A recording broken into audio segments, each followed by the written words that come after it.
हे बाळूशीचं कालवण आहे ना, असं फोडणी वगैरे देऊन करत नाही नॉर्मली, असंच आपण ना मसाल्यातलं कालवूनच करतो। ह्याच्यामध्ये हा लसणाच्या पाकळ्या घेऊया आणि मिरच्या, अर्धा चमचा हळद, 1 टेबलस्पून एवढा आपला हा घरचा आगरी कोळी मसाला,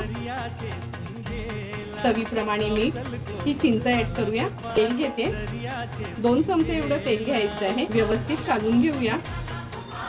हे बघा, आता अगदी थोडंसंच पाणी घालते ह्याच्यात, अगदी अर्धा पेला एवढंच पाणी घेतलं आहे। आता हे कालवण आहे ना असंच हलवून घ्यायचं। सुरुवातीला हाय फ्लेमच ठेवते आणि एक उकळी काढून घेते। कालवणाला छान उकळी आली आहे, गॅसची फ्लेम लो करते। हे कालवण फक्त असंच आपल्याला हलवून घ्यायचं आहे। आता आपण ह्याच्यावर झाकण ठेवूया आणि लो टू मीडियम फ्लेमवर एक 7 ते 8 मिनिटासाठी फक्त ह्या बाळूच्या शिजवून घ्यायच्या आहेत। 7 ते 8 मिनिटं झाली आहेत। हे बघा, कालवण आपण शिजत ठेवलं होतं।